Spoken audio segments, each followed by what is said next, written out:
The Rocky Mountains, vast and unrelenting. These peaks have challenged and captivated explorers for centuries.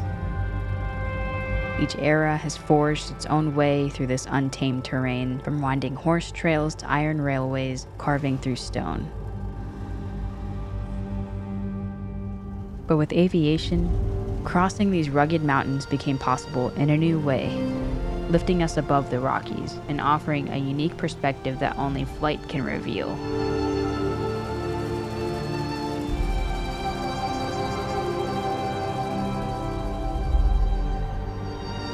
For pilots, flying through these mountains is an experience unlike any other. A breathtaking encounter with nature's raw beauty and power.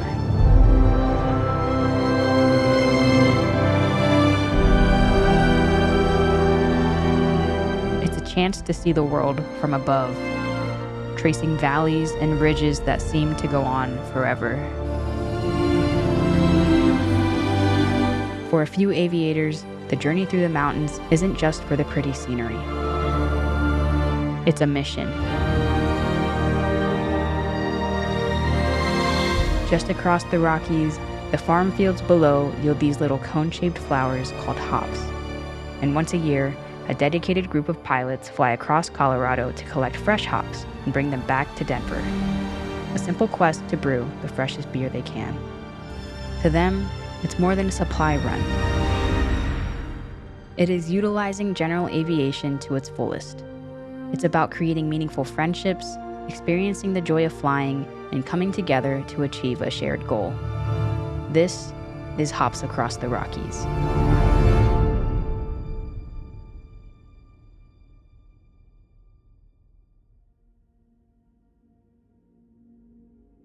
Hi, I'm Eric Serani. We're at FlyteCo Tower here in Denver, Colorado. FlyteCo started in 2019 as a brewery on the other side of town in Denver, and the goal was to be a gathering space for the aviation community here in Denver. That really took off. People loved it. The community got together quite often, and we got an opportunity in 2022 to expand and open up a 25,000 square foot family fun center here in the old Stapleton Airport Control Tower. One of my good friends from college, Jason Slingsby, who's now my business partner, we always brewed beer in college. He was a chemical engineer, so he's got the processes and the beer recipe creations really interested him, whereas I was more of a systems engineer, and I would build contraptions to perfect our process. I would build temperature controlled chambers so that we can ferment the beer at just the exact right temperature, and other contraptions to the point where our homebrew beer, when we were giving it to friends, they couldn't tell the difference between that and the expensive craft beer that they're buying from the liquor store down the street. After a while, our friends started telling us we should do this professionally, and a couple of them even said that they would invest, and one thing led to another. We started FlyteCo. Long history in aviation. Started out when I went for a ride with my grandfather when I was 3 years old in his 1946 Aeronca Champ in Clough Field out in Illinois, just outside of Chicago.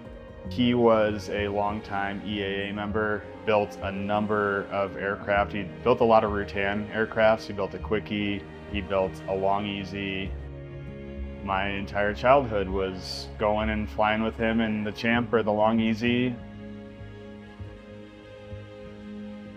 He had a friend who was a flight instructor who, he paid to take me up in the Champ. And I started taking flying lessons at age of 13, flying a 1946 aircraft, tailwheel airplane. Makes you a really good pilot when you're flying an airplane that requires that much stick and rudder skills. And I actually got to solo that airplane on my 16th birthday before I went to the DMV and got my driver's license.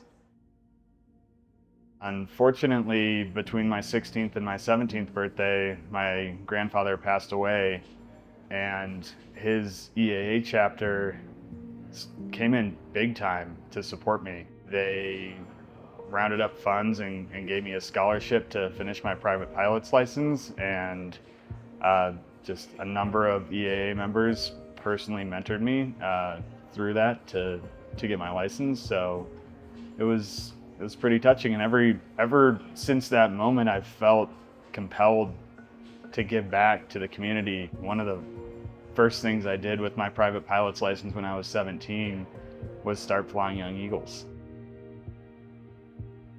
Just trying to pay it forward, getting other people into aviation, because it is such an incredible thing that a human can accomplish, but there's also a massive barrier to entry. It's expensive, it's hard, it's frustrating, and I think financial hardships are one of the main reasons why people don't go through it or even start in the process. So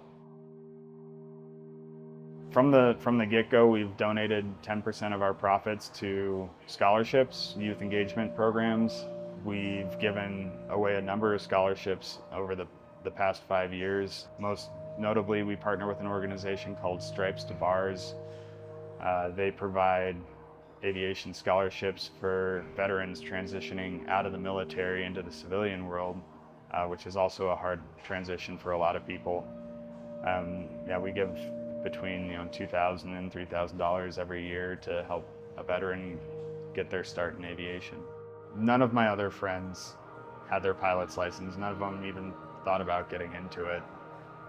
So just creating a brand that it does that with our money, but the brand itself, I want to be inspiring to non-pilots. So they come in here and they see all these aviation themed activities that they can do here, and we'll talk their ear off and let them know that, hey, you can go take flying lessons.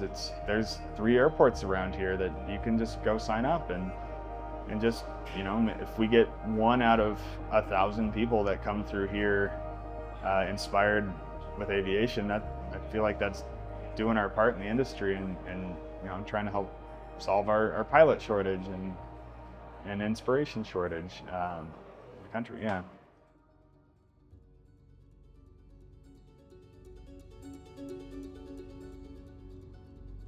One of my good friends, he owns another brewery in town. They were up at a hop farm in Paonia, Colorado. They were camping out in the hop field, and he started sending me pictures of a guy pointing at a hill. He said, "That's an airport right there. Do you want to come back? And harvest is in 2 weeks. Do you want to come back, pick up some fresh hops, and fly them back?" And I said, "Sure." Flying for hops has become a staple for Eric and the FlyteCo team. Over the years, they perfected the process, but it all started with that first trip. So in 2 weeks, we had to figure out a beer recipe and the logistics of flying out and getting the hops and flying them back and timing it up to the point where they can go in the brew kettle as fresh as possible. And there, a tradition was born. 5 years after their first trip, Eric and his team meet at 6:30 a.m. at Erie Municipal Airport. Eric conducts a pilot briefing detailing the route that they will take down to Montrose, a small airport in central Colorado.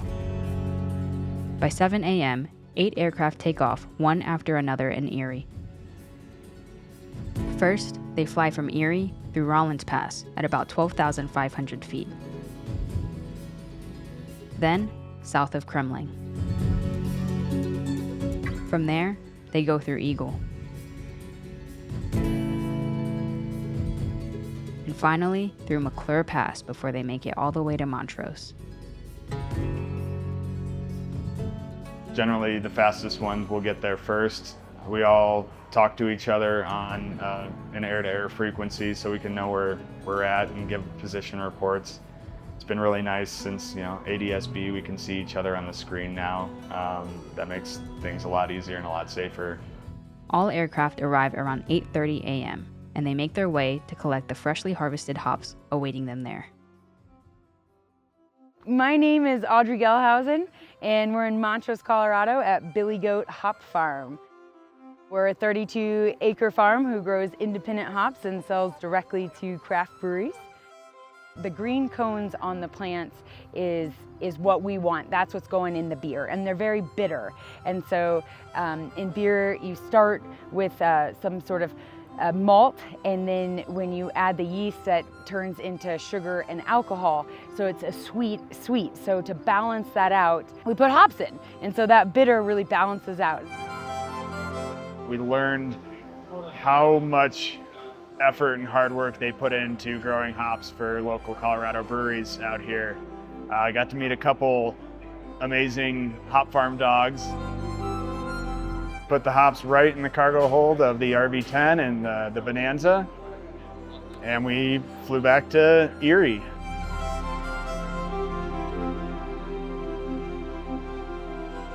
There is absolutely nothing like flying through the Rocky Mountains.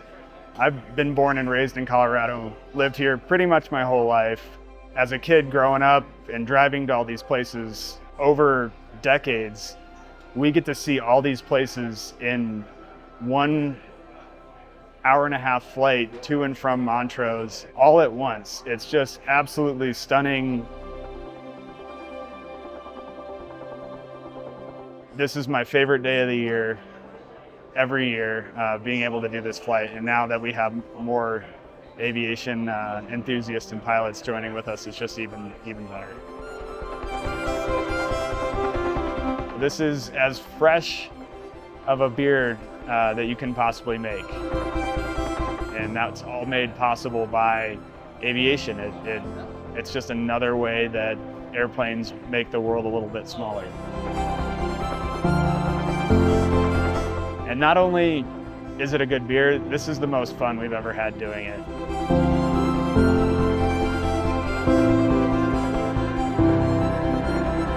This is what aviation is. It's this small, passionate community, and when we get together, it's a riot. It's a lot of fun. We're all on the same page with the same interests. And that's what FlyteCo is all about. It's a place for pilots to get together and share these fun stories. And now it's really cool that we have this trip that we do every year that blends the two pillars of our brand together, beer and aviation, in just the funnest way possible.